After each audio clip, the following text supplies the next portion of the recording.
Shalom a todos, Shabbat Shalom, a los que ya estamos próximos a entrar y a los que no, pues también porque van a llegar. Así que, si Dios lo permite, Shabbat Shalom para todos. Muy bien, pues estamos en el libro de Levítico. Silvita dijo libro incomprendido.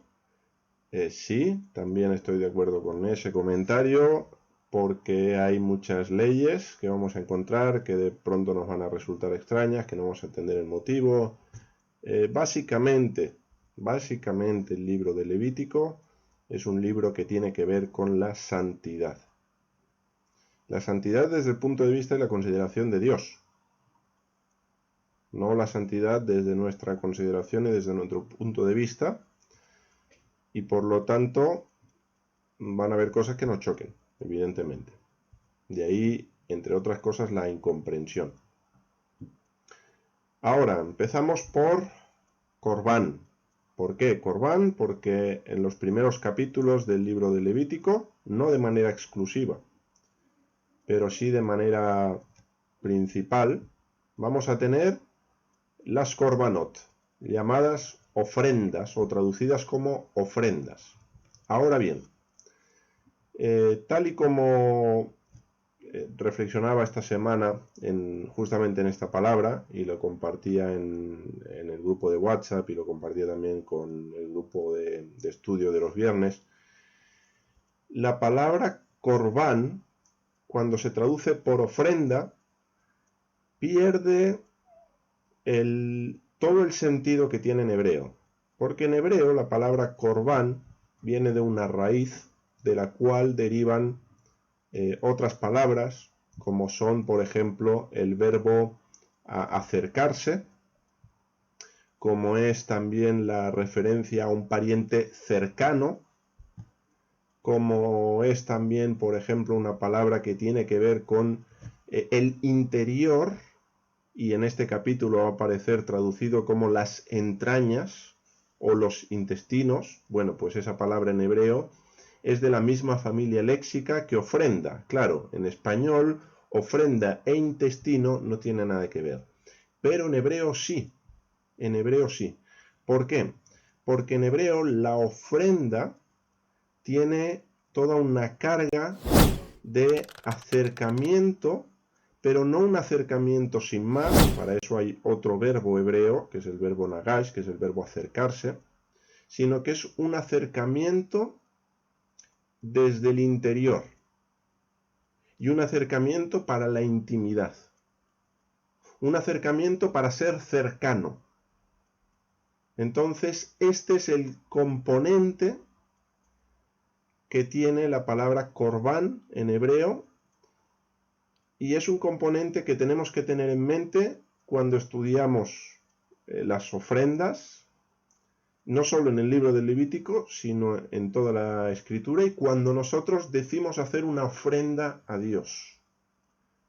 Una ofrenda tiene la carga de buscar la cercanía, la intimidad, el acercarse desde el interior de una manera entrañable, podríamos decir, con todas las letras, a Dios, y de que a través de esa ofrenda también Dios quiera acercarse a nosotros y tener intimidad con nosotros.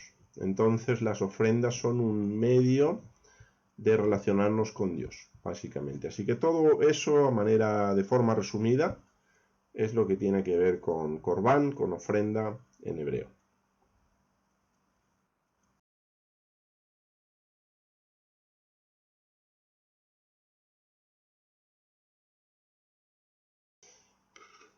Dentro de las ofrendas, de manera general, tenemos varios tipos de ofrenda. Tenemos el llamado holocausto, que sería más correcto traducir como ascensión, ya que es la palabra en hebreo olá. Luego tenemos minjá, que es ofrenda de cereal, de grano. Luego tenemos sacrificio de paz, Zebach Shelamim, de paces. Luego vamos a tener una ofrenda por el pecado, Hatá, y ofrenda por la culpa, Hasham. Y estas son las 5 básicas. Bien, de aquí luego vamos a tener ofrendas continuas para cada día, vamos a tener ofrendas para el Shabbat, vamos a tener ofrendas para el novilunio y vamos a tener ofrendas asociadas a las solemnidades. Bien, entonces, pero estas ya van a tener una fecha. En concreto, estas no tienen fecha. Estas se pueden ofrecer a lo largo del año. Entonces, de estas 5 va a depender de lo que tú quieras ofrecer o de lo que tú tengas que ofrecer, porque hay algunas que van a ser voluntarias, como es el caso del holocausto, lo vamos a ir viendo, y hay otras que van a ser de alguna manera obligatorias. Véase, por ejemplo, una ofrenda por el pecado. Cuando tú cometes un pecado, tienes la obligación de traer una ofrenda para expiar ese pecado. Bien, entonces, en función de lo que tú quieras o tengas que ofrecer, así va a ser la ofrenda. Con lo cual, si tú quieres traer un holocausto, es decir, una ofrenda de ascensión, no podía ser minja, no podía ser ofrenda de grano. ¿Por qué? Porque necesitábamos sangre, que aquí va a aparecer, y necesitábamos que el animal, todo el animal, fuera consumido sobre el altar y subiera todo, salvo la piel, esto lo vamos a ver, creo que es en el, no sé si el 7.8 y 6.8, va a decir que la piel de estos animales es para el sacerdote. Pero el resto se consumía íntegramente. Bien, por eso es esta categoría de ascensión. Ahora, luego vamos a tener minja, y en minja no estará bien traer animales, lo que habrá que traer es grano. Bien, entonces es Dios el que establece no solo la tipología de la ofrenda, sino también el carácter animal o vegetal en cada caso. En el caso de la Olá es animal, igual que va a ser en el caso de los sacrificios de paces, en el caso del Hatá, en el caso del Asham, por el pecado y por la culpa. No obstante, tanto en el holocausto como en el resto de ofrendas, aunque aquí en este capítulo 1 no se menciona, iban acompañados los holocaustos, las ofrendas de ascensión, de una ofrenda de grano y una libación que habitualmente es vino. Creo que no hay ningún caso en el que no sea vino. Con lo cual no solo se está ofreciendo carne, como sí se va a ofrecer de manera evidente, sino que además va acompañado de una porción de grano correspondiente a cada tipología animal y un porcentaje de vino, una libación de vino. Bien, así que no solo tenemos carne en el holocausto, también hay que tenerlo en cuenta. Pero principalmente la ofrenda es de carácter animal.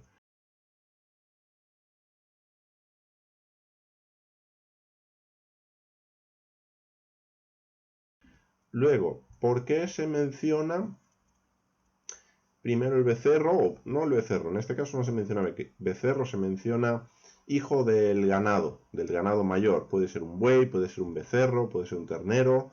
No especifica la edad en este caso de la ofrenda.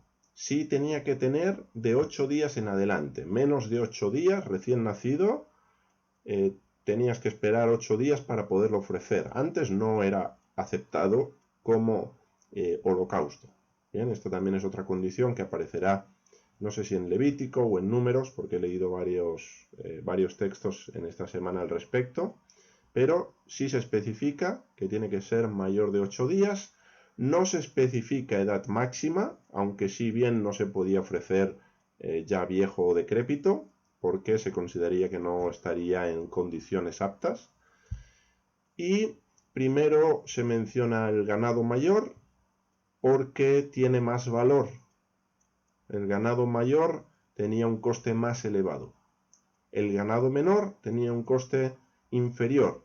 Y ya lo que eran las aves, que también van a aparecer, aunque no se mencionan de entrada, pero también van a ser una ofrenda de ascensión aceptada, pues van a ser de menor precio. Y después de las aves, ¿qué queda? La ofrenda de grano. Eso es lo que menos valía.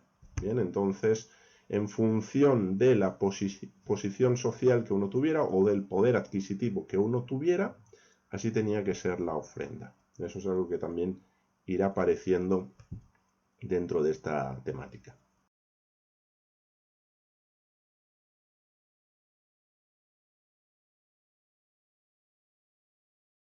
No es tanto simplemente ponerla, sino que hay un acto, y en hebreo se ve por el verbo que se utiliza, que tiene que ver con afirmar, con apoyarse, con intención. No simplemente le pongo la mano encima, sino que hay un acto muy consciente, muy determinado, y normalmente lo que implica este acto a nivel simbólico es una transferencia. De lo que me tocaría a mí, te va a pasar a ti. Para que nos entendamos más o menos funciona así, de manera muy clara y evidente, cuando la tipología de ofrenda es por el pecado o por la culpa. ¿Sí? Ahí sí hay una transferencia. Aquí estamos en el Olá, o en el holocausto, en la ofrenda de ascensión, y salvo en este momento que se menciona, en este capítulo en concreto me refiero ahora, capítulo 1, que se menciona lo de la expiación, y ahora vamos a ir a eso, en el resto no dice nada, ni siquiera creo que repite lo de apoyar las manos, pero era algo que se hacía sobre todo holocausto. Bien, ya aquí nos está dando el precedente para cómo van a tener que ser los demás. Bien, en cuanto al ganado, hablamos del ganado ahora, ¿eh? Ganado mayor, ganado menor.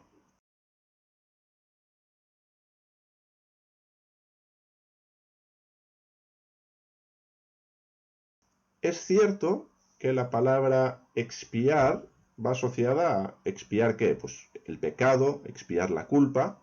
Ahora, el propósito del olá, del holocausto, de la ofrenda de ascensión, no es tanto, o al menos no viene para expiar nada de entrada, bien, sino que va a ser más una ofrenda que va a surgir de la voluntad y que va a surgir de un voto que se haya hecho voluntariamente también. Siempre hay voluntad en el olá, pero puede ser por un voto y con lo cual uno se ha obligado voluntariamente a hacer la ofrenda o simplemente de la liberalidad, de la generosidad, del agradecimiento a Dios, uno trae la ofrenda de ascensión. Bien, ahora, puesto que es una ofrenda que se va a ofrecer a Dios, dice, y va a ser una idea que se va a repetir, tiene que traerla de tal manera que el que la ofrece sea aceptado. Entonces, ¿cómo uno puede ser aceptado delante de Dios siendo pecador? La única manera es que haya algo que cubra, que tape, de alguna manera, lo he explicado en otras ocasiones con el ejemplo de la alfombra, donde metemos debajo de la alfombra toda la basura, la alfombra tapa, y parece que no hay nada, parece que todo está limpio. No, es la alfombra la que está tapando, la alfombra está expiando la suciedad. O debajo del sofá o debajo de la cama, sea el lugar que sea, eso está tapando, está cubriendo. Bien, así que en este sentido, también el olá lo que hacía era cubrir, en este sentido, al que traía la ofrenda y de esa manera también podía ser aceptado. Bien, básicamente la idea tiene que ver con eso.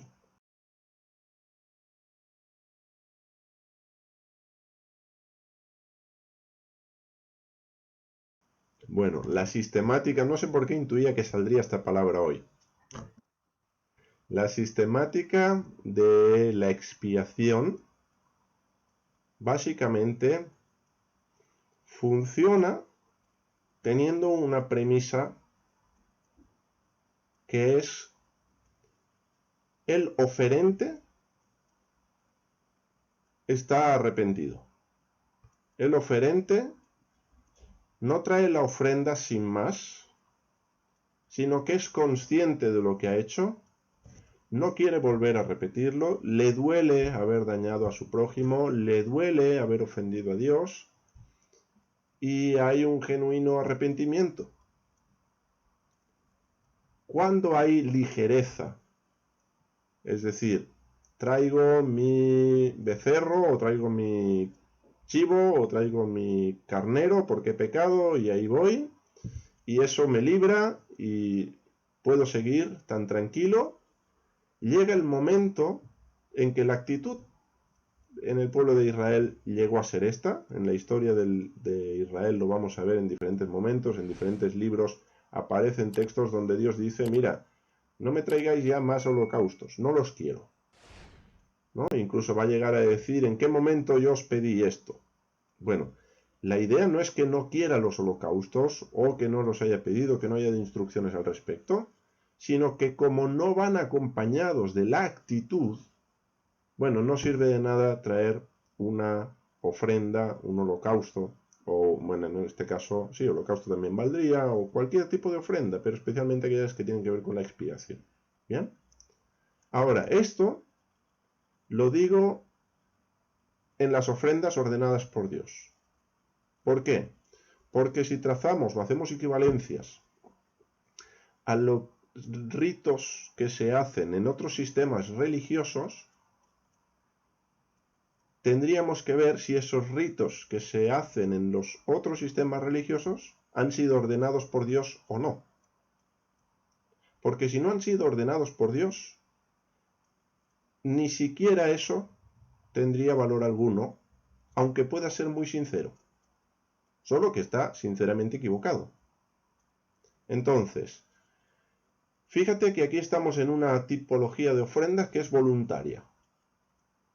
Es decir, yo de mi voluntad quiero traer una ofrenda a Dios, pero ni aún una ofrenda de mi voluntad me la podía inventar yo. No podía decidir yo qué le traía, sino que es Dios el que dice, mira, si me queréis traer algo, que sea esto, esto o esto, y me lo traéis de esta manera y lo hacéis de esta manera. Aun para lo que nace de la espontaneidad del corazón humano, en este caso, para la adoración a Dios, para las ofrendas, también está regulado. Es decir, no hay lugar a la invención y decir, oye, pues a mí me apetece entregarle un ciervo a Dios porque además, mira, lo acabo de cazar y es tan hermoso, lo voy a ofrecer. No, Dios dice, no quiero ciervos. Ciervos no me traigas, no los voy a aceptar, por mucha buena voluntad que tú tengas. Bien, entonces, lo que hay que ver es si en ese sistema religioso o en esos sistemas religiosos lo que se está ofreciendo es ciervo o se está trayendo un becerro. Bien, es decir, algo que Dios ha ordenado o algo que Dios nunca pidió ni se le pasó por la mente que lo adorásemos de esa manera. Bien, esto es algo que también tenemos que tener en cuenta.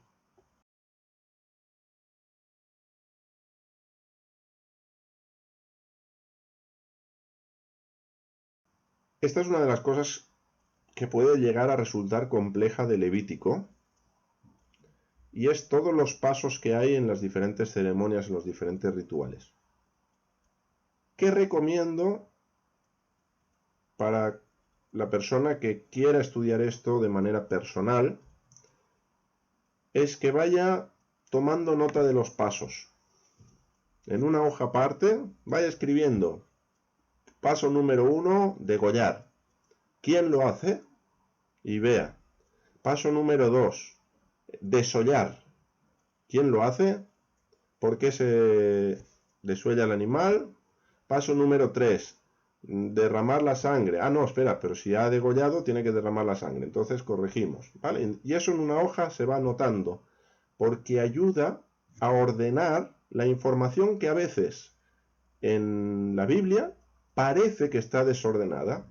Ya hay cosas que dice que ya se han dado, y todo esto nos puede llegar a marear un poquito. Bien, entonces, cada ofrenda de ascensión, si es del ganado, aunque es muy similar al ganado menor, si es del ganado mayor me refiero, si es de las vacas, para entendernos, tiene un procedimiento muy similar, si no igual, a cuando es un ganado menor, es decir, de las ovejas o de las cabras. Ese procedimiento cambia cuando llegamos a las aves, a los tórtolos, que existe esa palabra, esta semana lo aprendí también, a los tórtolos porque tenían que ser machos, o a los palominos, es decir, los hijos de la paloma. Bien, ahí va a cambiar, pero con el ganado, sea mayor o menor, básicamente, el primer paso era degollar el animal. Y esta manera de degollarlo era una forma en la que había muy poco sufrimiento animal si es que llegaba a haber, porque se cortaban completamente todas las arterias y todas las venas que pasan por la yugular de estos animales.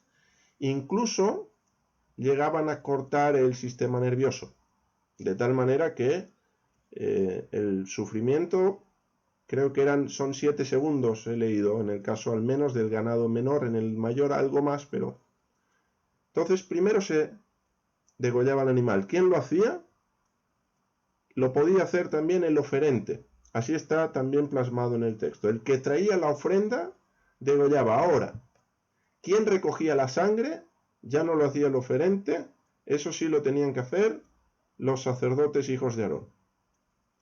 Y lo tenían que hacer con las vestimentas adecuadas. No podían ir vestidos como sumo sacerdote. Tenían que ir con las vestiduras de lino, básicamente. Entonces, recogían la sangre y había una aspersión de la sangre sobre el altar y alrededor del altar.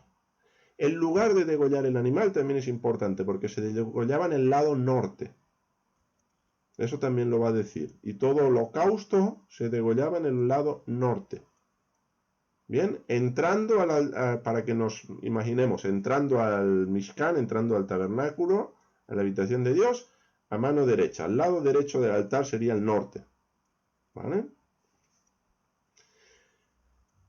Dice el texto también ante Adonai, con lo cual la posición no era que mirase al norte, sino que mirase a Adonai, pero lo hicieran en el lado norte. Todo eso está estipulado en el texto. Hay toda una regulación en Levítico 1, está escrito.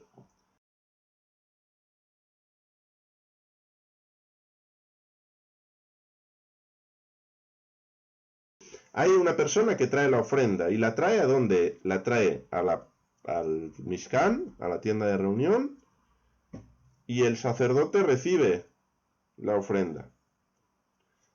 Antes de degollar, se miraba si el animal era válido, porque fijaros que dice en el verso, a ver qué verso, dice, sí, en el verso 3, dice, a la puerta de la tienda de reunión lo ofrendará para su aceptación, delante de Adonai. Hay otras traducciones que vierten de su voluntad. Bueno, aunque se pudiera entender que es de su voluntad, y es así, un olá es voluntario, realmente en otros textos lo que aparece es para que sea aceptado.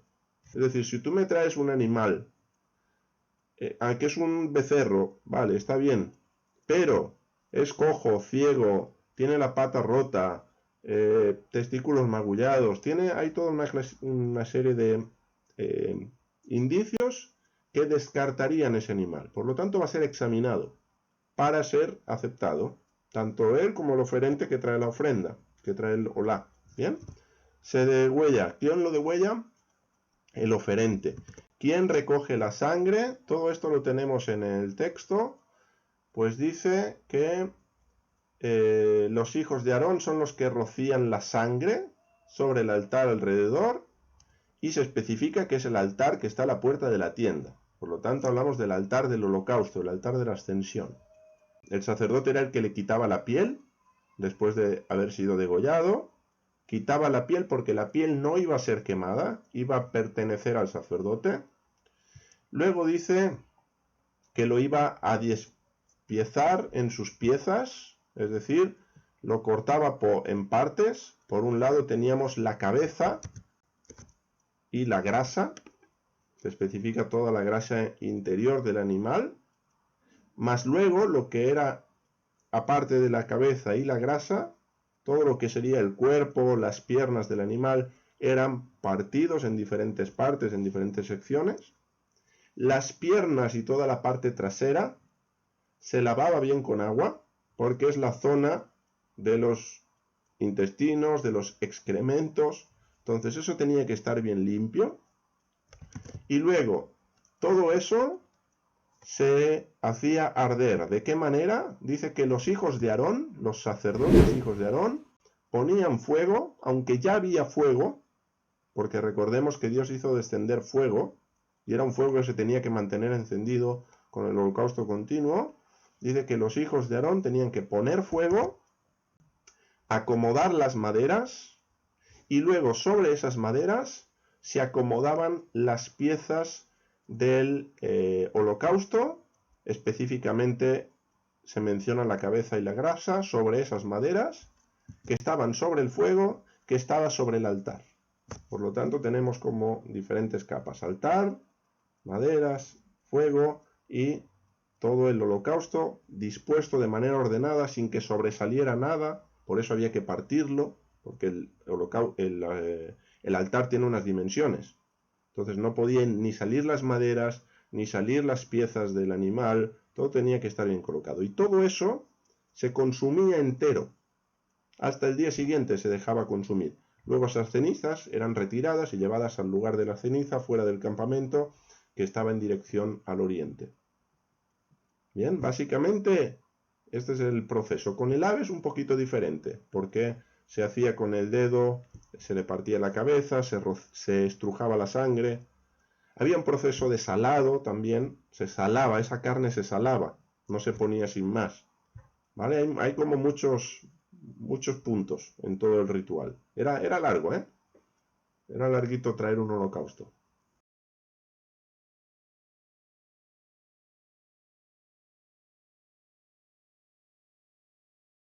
En cuanto a lo que comentas, es verdad, Ele, había otras civilizaciones, otros pueblos, donde se ofrecían sacrificios. No es nuevo, lo que es un sistema de sacrificios no es una novedad para Israel. De hecho, antes de Levítico tenemos Éxodo, antes de Éxodo tenemos Génesis. Y en Génesis, Noé es el primero en ofrecer un holocausto.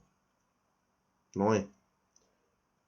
Si nos remontamos más atrás, Caín y Abel ofrecen minjá. El minjá es otra terminología en hebreo para una tipología de ofrenda, que aunque queda relegada habitualmente para el terreno del grano y del cereal, minjá es presente, regalo, dádiva, básicamente. Entonces, Caín y Abel son los primeros, según la Biblia, en adorar a Dios por medio de un sistema de sacrificios. Al menos en el caso de Abel. En el caso de Caín no, porque era cereal, no hubo sacrificio, pero por medio de un ritual. Con lo cual, sí, la adoración es muy antigua. Y más que para evitar la idolatría,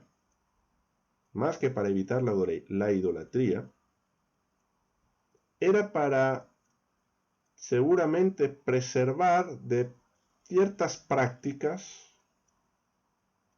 que no dignificaban al ser humano.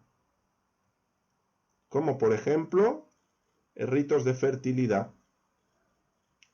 Muchas de las civilizaciones, y no todas, tenían ritos de fertilidad, y los ritos de fertilidad en la antigüedad no están desvinculados de la religión.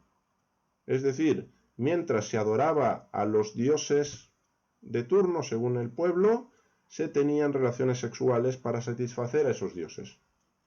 Y se tenían a veces pues de manera pública, con lo cual esto es algo que Dios va a decir, no, esto en mi casa no se va a practicar. ¿Bien?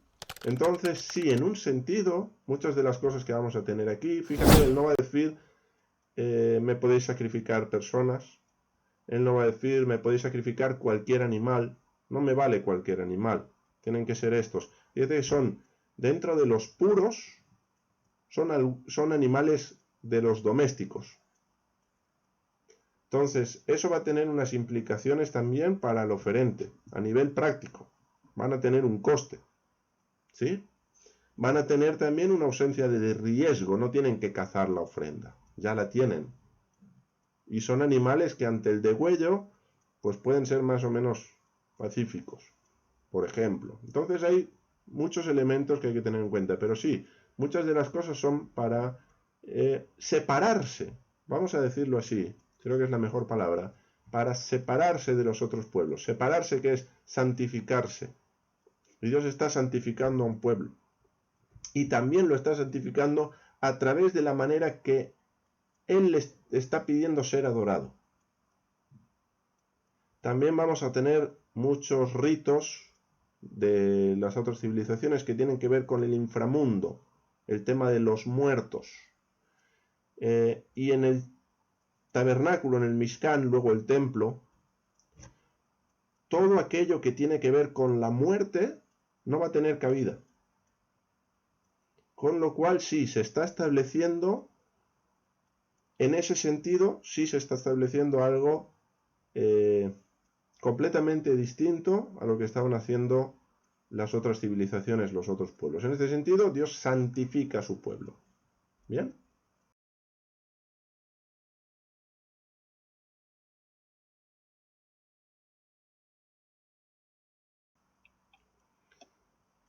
La tradición, y ahora explicaré esto de la tradición, ha establecido que fue Moisés. Me llama la atención, y habría que hacer un análisis pormenorizado de ese lenguaje, pero me llama la atención que Jesús aludió varias veces a esto, y dijo la ley de Moisés. ¿Qué os dijo Moisés? Y al menos en algunas partes, de manera muy clara y muy evidente, Jesús está vinculando la ley con Moisés. No la está separando. Es claro que otras partes difícilmente las pudo escribir Moisés, como por ejemplo el relato de su muerte y algunas otras cuestiones que era complicado que Moisés lo hubiese escrito. ¿Bien? Eso por un lado. Por otro lado, tenemos una teoría, una hipótesis. Y como hipótesis, hipótesis es. Es decir, no se puede demostrar. Con lo cual, tenemos un empate y yo me inclino más a Moisés que a esta hipótesis. ¿Por qué? Porque Jesús en algunos textos de manera clara lo valida. La hipótesis lo que dice es que eran diferentes fuentes. Teníamos una fuente sacerdotal, una fuente, le dan sus siglas, todo esto a nivel académico, y dice que hubo alguien que recopiló todo esto y le dio forma. Pero, vuelto y subrayo, la hipótesis. No se puede demostrar porque no tenemos documentos separados. Los documentos más antiguos que tenemos ya están como llegan a nosotros, ¿bien? O al menos como llegan a las Biblias hebreas. Bien, entonces, de entrada, no habría por qué no pensar que fue Moisés, al menos en estas partes.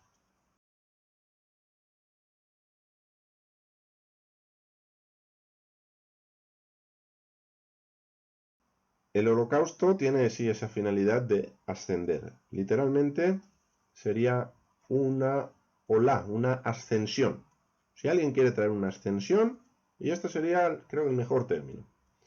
Porque holocausto, por ahí, pues, en el recorrido histórico, tiene connotaciones negativas, pero ascensión es lo que significa, del verbo ascender, misma familia.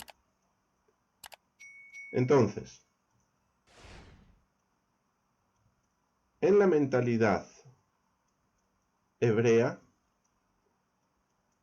y no solo hebrea, yo diría incluso judía, cuando llegamos al llamado Nuevo Testamento, incluso actual, cuando hablamos de orar y nos dirigimos a Dios, lo ubicamos arriba. No he conocido a ninguna persona que ubique a Dios abajo. A Dios lo ubicamos arriba. Persona me refiero religiosa, ¿sí? O con conocimientos religiosos. Siempre se ubica arriba. Y siempre se ha ubicado arriba. Y es que desde un punto de vista no geográfico, pero de direcciones, Dios está arriba.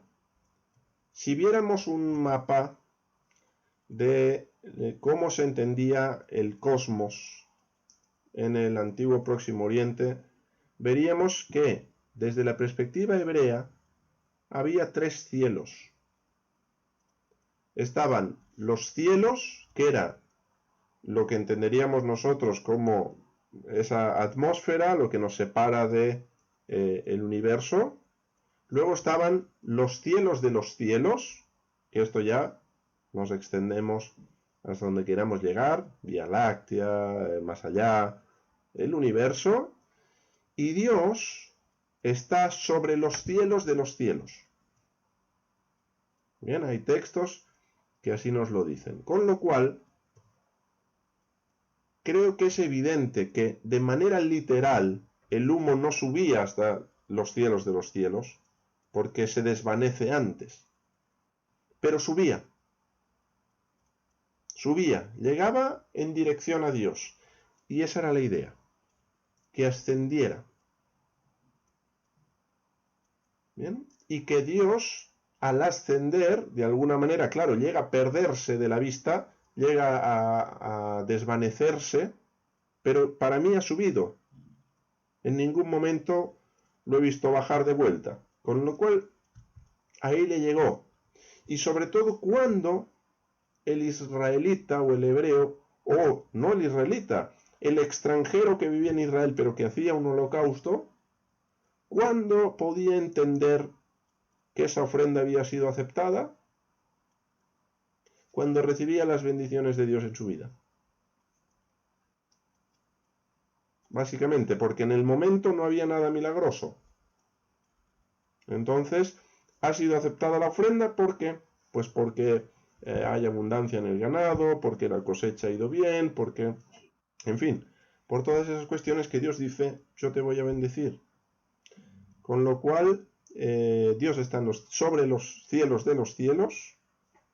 Es ese tercer cielo al que ascendió Pablo, que nos va a decir en una de sus cartas, que ascendió al tercer cielo y que allí vio cosas que no puede hablar, básicamente. Entonces, ese es el lugar del trono de Dios. Ahí está. Por eso la ofrenda asciende hacia arriba.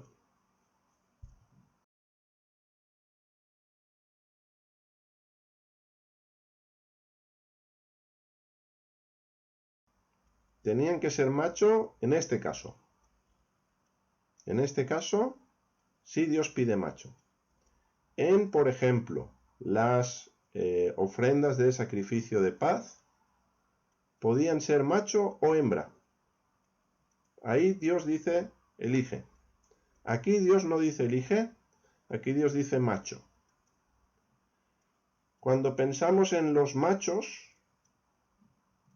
y si meditamos en una de las posibles razones por las cuales el holocausto es macho, juntamente con otros factores que tienen que ver con entregar un holocausto, el macho es el que lleva la semilla, la simiente, para que haya más ganado. Luego, si vamos a entregar a Dios un macho,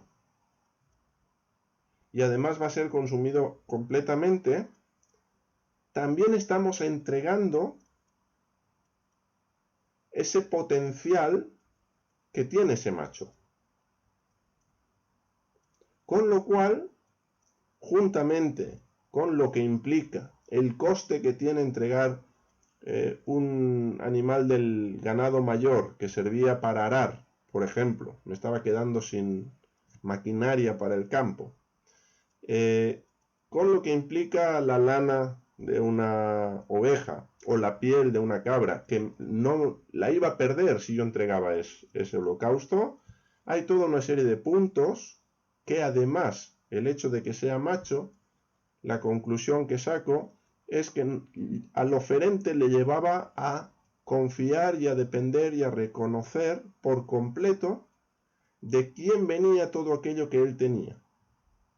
De alguna manera era una salvaguarda para la avaricia, en un sentido, y en otro era una ayuda para ser consciente de quién depende la reproducción de mi ganado, el crecimiento de mi ganado. El crecimiento de mi ganado no depende de los machos que yo tengo, depende de Dios. Entonces, esa es la conclusión, a una de las conclusiones a las que he llegado de por qué macho. En este caso. En otros casos hay opciones.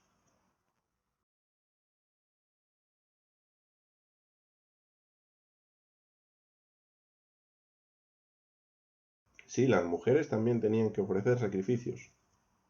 Por ejemplo, purificación. Vamos a ver a mujeres en ese contexto que van a traer para su purificación, van a tener que traer un sacrificio y lo van a tener que traer ellas. Por ejemplo, cuando aquí se utiliza el término genérico, en el verso 2, creo que es, sí, dice cuando Adam, es decir, cuando algún ser humano traiga y lo pone lo más genérico posible, ¿vale? Luego en el verso 1 del capítulo 2 va a hablar de cuando algún alma, cuando algún ser ofreciere oblación, una minjá a Adonai, su ofrenda será de esta manera. Entonces, en principio, no hay nada que indique que una mujer en estado de pureza no pudiera traer esas ofrendas también. Y vamos a ver, María, cuando llegaron los días de su purificación, subió al templo a ofrecer lo que estaba establecido según la Torá. Con lo cual sí, ofrecían también. No hay nada que indique que no.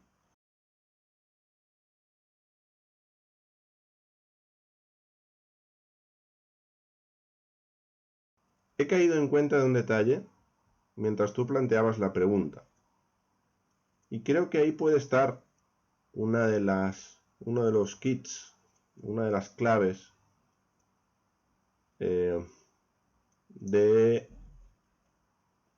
para reformular la pregunta. Porque decimos, todo esto se acabó cuando Yeshua vino.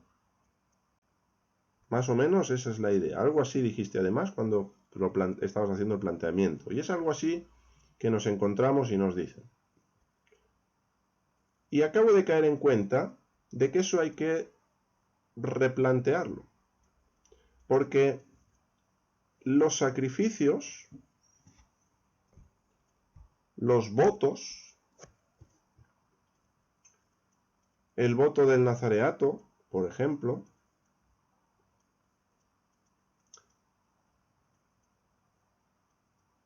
todos los holocaustos y todas las ofrendas que se hacían en Shavuot, en Pentecostés, no terminaron cuando vino Yeshua. Después de que Yeshua muriese, cuando digo Yeshua es Jesús, por si alguien es el nombre hebreo para Jesús. Y no tengo problema ni en usar Jesús ni en usar Yeshua. No me sale ningún sarpullido con ninguno de los dos. Después de su muerte, de su resurrección, de su ascensión, el templo continúa funcionando. Y los discípulos continúan reuniéndose en el templo cuando se tenían que reunir en el templo. Y los discípulos seguían subiendo a la hora de la oración al templo después de que Yeshua haya resucitado y esté glorificado y haya descendido el Espíritu. O sea, ya hablaríamos de que, oye, ya ha nacido la iglesia. Para aquellos que entienden que la iglesia nació en hechos. Bueno, pues la iglesia ya ha nacido. Y los apóstoles siguen yendo al templo. Pablo va a decir en 2 ocasiones, ya habiéndose convertido, que eso también habría que matizarlo, no se convirtió a nada, simplemente aceptó que Jesús era el Mesías. Pero ya habiendo aceptado esa idea, en 2 ocasiones al menos dice, y quiero ver si puedo estar en Jerusalén para Shavuot, para Pentecostés. ¿Por qué? Porque es una de las 3 fiestas de peregrinación donde la Torá ordena subir a Jerusalén, adorar en Jerusalén. Y Pablo quiere estar en Jerusalén. Pablo va a cumplir un voto, y no solo va a cumplir un voto, sino que va a pagar el voto de, creo que son, no sé si son 2 o 4. Todo esto está en el libro de los Hechos de los Apóstoles. Esto no es algo que yo me esté sacando de la manga. Esto está en el libro de los Hechos de los Apóstoles. Con lo cual, los sacrificios, las ofrendas, los votos, todo el sistema no se acabó cuando Yeshua vino. se acabó cuando el templo fue destruido. Ahí es cuando realmente se acabó. ¿Por qué? Porque ya no había un lugar para hacerlo. En diferentes partes nos va a decir que, por ejemplo, un holocausto se tenía que ofrecer en el lugar donde Dios escogiere, o en el lugar donde Dios pusiere allí su nombre. Este lugar va a acabar siendo Jerusalén. Y el templo se va a construir en Jerusalén. Y alguien no podía ofrecer un holocausto en Gilgal, o en Samaria, no, tenía que ir a Jerusalén a ofrecer el holocausto. Y lo tenía que hacer sobre el altar, tampoco podía ser, mira, ya estoy en Jerusalén, me viene bien el Monte de los Olivos, aquí sacrifico. No, tiene que ser en el altar, en el templo. Entonces, eso termina en el momento que el templo es destruido. Pero los discípulos de Jesús, el mismo apóstol Pablo, continuaron con prácticas vinculadas al templo mientras el templo estuvo en pie. Eso, punto número 1. Punto número 2. ¿Qué cosas sí, qué cosas no? ¿Qué podemos hacer, qué no podemos hacer? Bueno, lo primero, tenemos que entender muy bien la Torá, la ley, el Pentateuco. Tenemos que entender muy bien los mandamientos. Y cuando digo entender muy bien, no es haberlos leído, es haberlos estudiado, es haberlos relacionado con otros mandamientos, es haber visto que, por ejemplo, el holocausto tiene su minjá y su libación, cosa que no te va a decir aquí, te va a decir en el libro de Números. Entonces, estamos vinculando y relacionando Levítico 1 con Números, no sé si es 15 o 25, uno de los dos capítulos por ahí anda, creo que es 25. En Levítico 20 y tantos nos va a dar más información sobre los holocaustos. Entonces, primero hay que estudiar los mandamientos. Una vez sabemos y conocemos los mandamientos, luego podemos saber si es un mandamiento que aplicaría hoy o no aplicaría. Como he dicho en otras ocasiones, y creo que esa es la idea, toda la ley es vigente, sí, pero no toda aplica. Voy a trasladarlo a nuestro lenguaje. ¿Todo el código de circulación es vigente? Sí, todo el código de circulación está vigente. Ahora, si yo no tengo un coche, tengo un burro, a mí las leyes que son para los coches no me aplican, aunque el código de circulación está vigente. A mí me aplicarán las leyes que tengan que ver con el burro, si es que hay alguna. ¿Sí? Entonces, ¿qué ocurre? Que de la misma manera que en el momento que fue destruido el templo, no vemos a los discípulos sacrificar nada en ninguna parte, tampoco hoy tendría sentido que nosotros fuésemos sacrificando nada. Entre otras cosas, porque eso está prohibido por la Torá, con lo cual quien no está sacrificando nada está cumpliendo la Torá. Estamos cumpliendo la ley al no hacer sacrificios fuera del templo.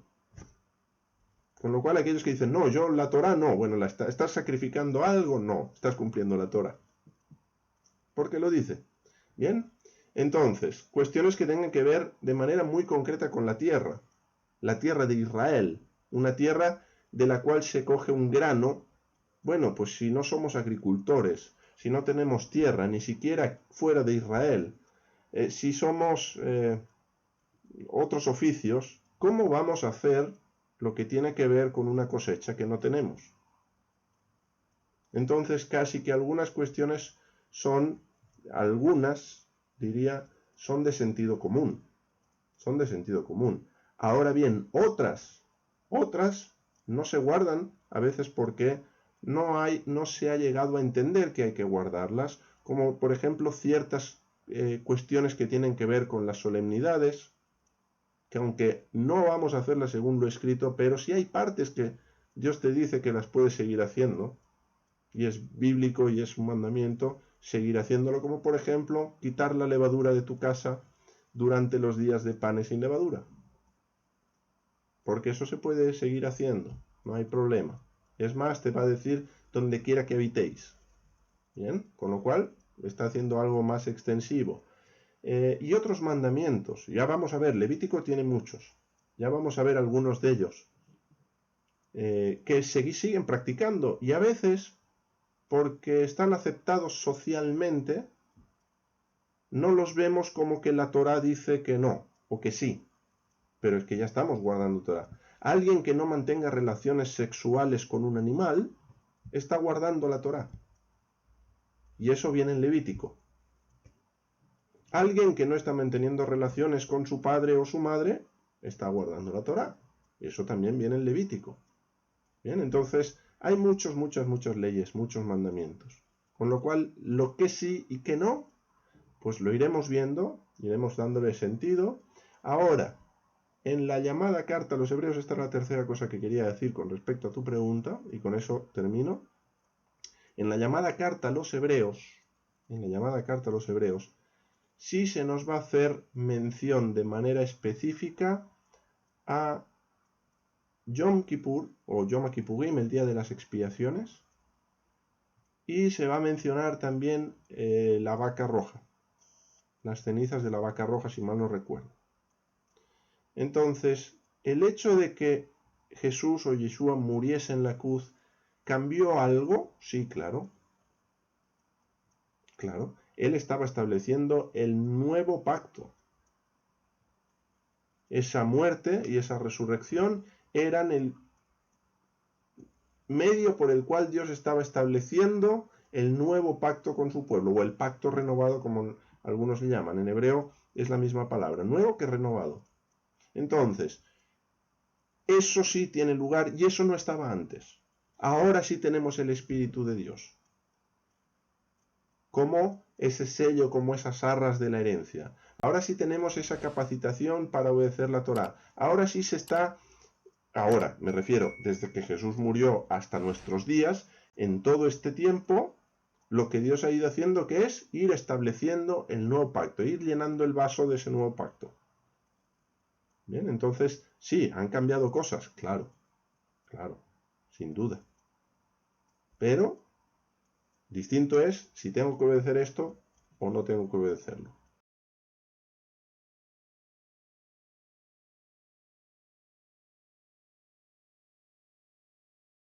Desconozco cómo están haciendo hoy en día las prácticas, porque hoy en día no están sacrificando nada, si no estarían incurriendo en transgresión.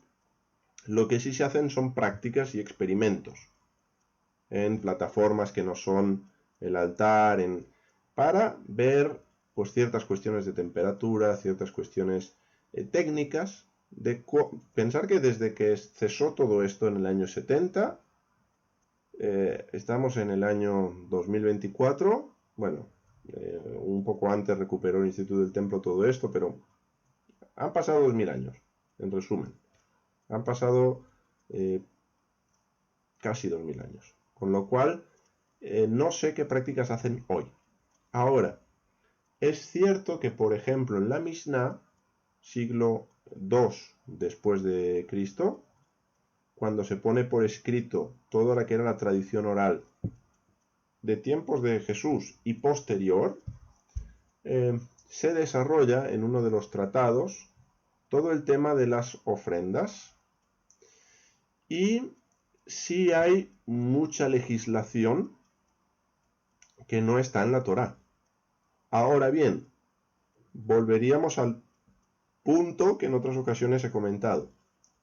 ¿Son tradiciones que están invalidando la Torá o son tradiciones que lo que hacen es explicar cómo hay que desarrollarla?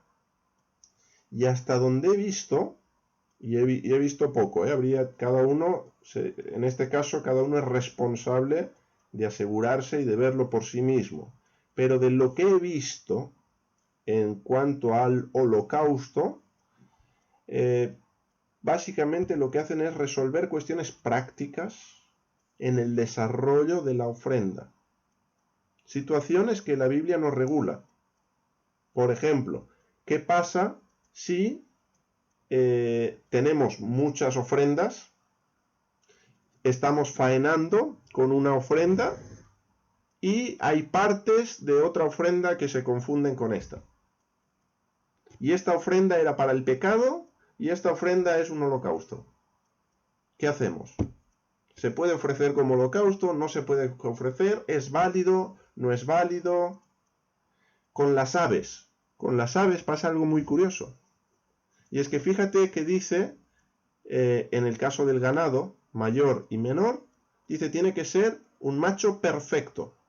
Tamim, íntegro, que no tenga daño, que no tenga lesión, que no esté cojo, ciego, que esté completo, que no le falte nada. Pero ¿y con las aves? Con los tórtolos y los palominos, ¿qué dice? No dice que tenga que ser perfecto. Entonces, ¿vale que lo traiga dañado? Bueno, pues en la Mishnah dicen, oye, cuidado con esto y esto y esto. Esto sí vale, pero esto no vale. Entonces, lo que hay es un desarrollo de cuestiones prácticas en el momento en que se está desarrollando esta actividad de la ofrenda, ¿vale? Con lo cual, por eso digo, es un código legal. Al que no le gustan las leyes y estudiar leyes, que no se meta, porque es un embrollo tremendo. Pero hay casos en los que personas como yo, sí o sí, no nos queda de otra que tener que estudiarlo, nos guste o no nos guste, precisamente por cuestiones como la de hoy, de poder compartir con cada uno de vosotros qué tenemos en la Biblia, qué tenemos y se regula después, porque son cosas que van a surgir y uno tiene que conocer también, ¿vale? Así que no sabría hasta qué punto hoy hay cosas que no estaban, y lo que he visto de la Mishnah siglo II después de Cristo referente al holocausto tiene que ver con ese tipo de cuestiones prácticas que había que darle una solución. Así vale o no vale, básicamente.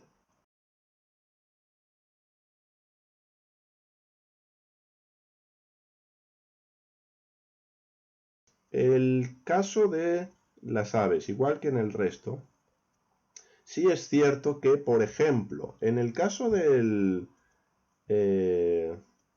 ganado, dice cuando Adam de vosotros, cuando un ser humano de vosotros, cuando una persona de vosotros dice, haréis vuestra ofrenda o ofrendaréis vuestra ofrenda. Estoy en el versículo 2. Allí se está utilizando un plural, haréis vuestra ofrenda. Con lo cual, ¿podían ser más de uno el que trajera la ofrenda? Sí, pero era una ofrenda. Era un holocausto. ¿Bien? ¿Pero podían ser dos en los que la trajeran? Sí, podían ser dos. ¿Bien? O podía ser más de dos. Ahora, en el caso de las aves, fíjate que dice, nos vamos a leer el verso, fuera el holocausto de aves, dice, su ofrenda, dice, de tórtolos o de palominos. Dice, y el sacerdote lo ofrecerá, en singular. Dice, lo ofrecerá sobre el altar y le quitará la cabeza y hará que arda en el altar y su sangre será exprimida y le quitará el buche y las plumas, lo cual echará y seguirá. Habla en singular, habla de uno. Así que era una tórtola, bueno, un tórtolo o un palomino. Sí es verdad que habrá un momento en una determinada tipología de ofrendas que habrá dos, pero ahí se va a especificar. Y uno va a tener un uso y otro va a tener otro uso. En este caso, al ser olá, al ser ofrenda de ascensión, como tú muy bien has dicho, estaba pensada para la gente con menos poder adquisitivo dentro del pueblo de Israel y que no le fuera privado el poder adorar a Dios o el mostrar agradecimiento a Dios por medio de un holocausto. Y fíjate que me da la impresión que es algo que de entrada no estaba contemplado y como que llegó después. Porque si tú empiezas el inicio del capítulo, en ningún momento te esperas que vayan a aparecer aves. Pero dices, si alguien me quiere traer un olá, una ofrenda de ascensión, del ganado mayor o del ganado menor. Ah, ok. Pero vas leyendo y dices, bueno, si alguien lo trae de las aves, dices, hombre, pero también se puede de las aves también. ¿Por qué? Porque hay gente que tiene menos poder adquisitivo, no tiene becerros, ni tiene cabras, ni tiene ovejas, pero puede ofrecer un palomino, ¿vale? Y hay todo un ritual, toda una sistemática con el palomino o con el tórtolo.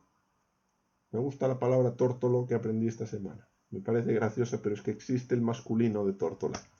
Lo miré en la Real Academia de la Lengua Española.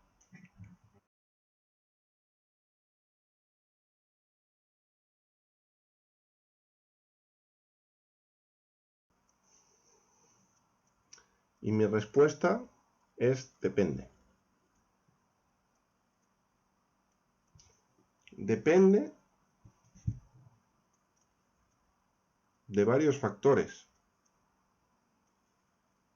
Con lo cual, no me voy a poner a analizar las diferentes posibilidades, simplemente me voy a ir a un caso bíblico que determina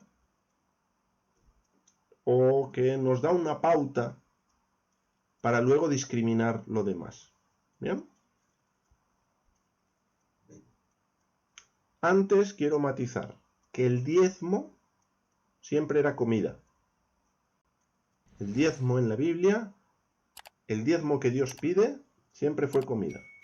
Hay un caso en el que no es comida, que es el diezmo del botín que Abraham le entrega al rey de Sodoma. ¿Vale? Eso es tiene otra característica. No es el diezmo que luego Dios va a pedir, que se regula en la Torah.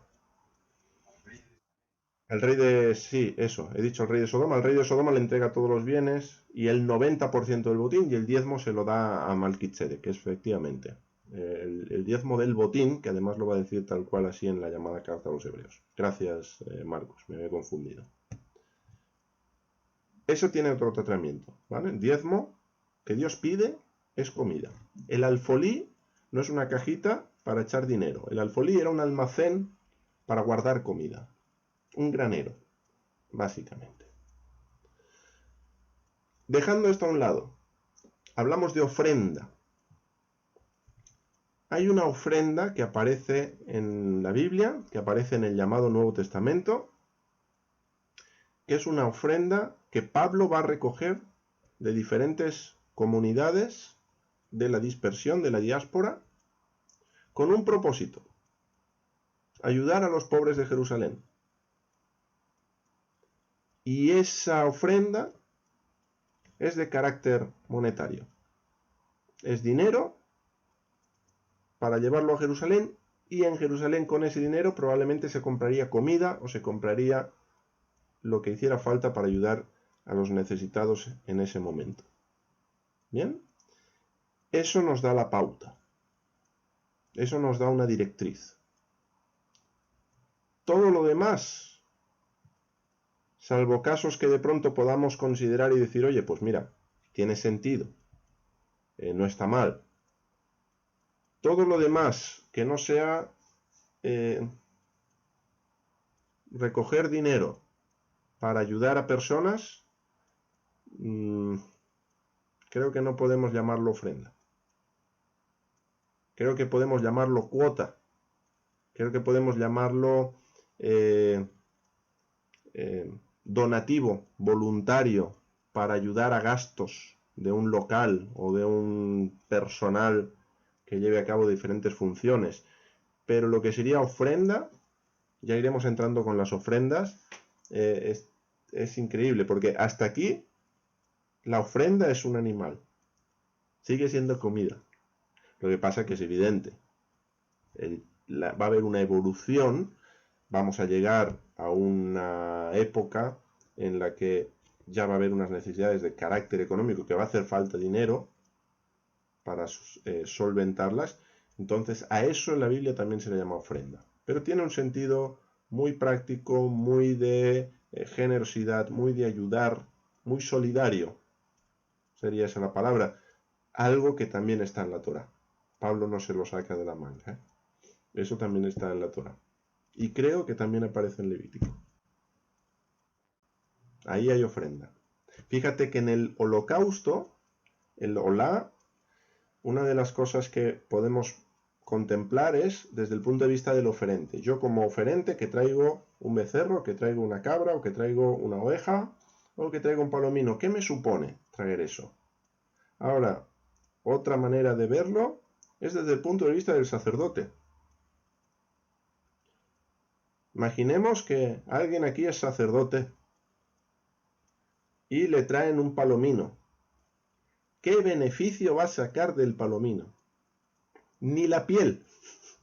Dice, me hubiese traído un corderito, al menos me hago un abriguito, un borreguito, un relleno para mi chaqueta. Pero con el palomino ni la piel le saca nada. ¿Qué beneficio va a tener? Ninguno. Ahora, ¿cómo lo tiene que hacer?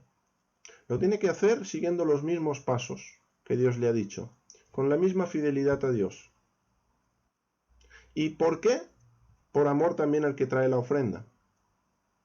Porque si el sacerdote ofrece el palomino de una manera incorrecta, la ofrenda no es aceptada. Con lo cual, ¿qué se une ahí? El amor a Dios y el amor al prójimo. Y el sacerdote ofrece la ofrenda sin sacar nada a cambio. Va a hacer su trabajo, su labor, lo que le ha sido encomendado por el cielo, y ahí va a quitarle el buche, va a arrojarlo donde lo tiene que arrojar, va a restregar la sangre, dice, le quitará la cabeza, hará que arda en el altar, su sangre será exprimida, esa es la palabra, sobre la pared del altar, lo hará en el lugar que toca, por amor a Dios y por amor al que está trayendo el palomino. Entonces, las ofrendas son por amor a Dios y por amor al prójimo.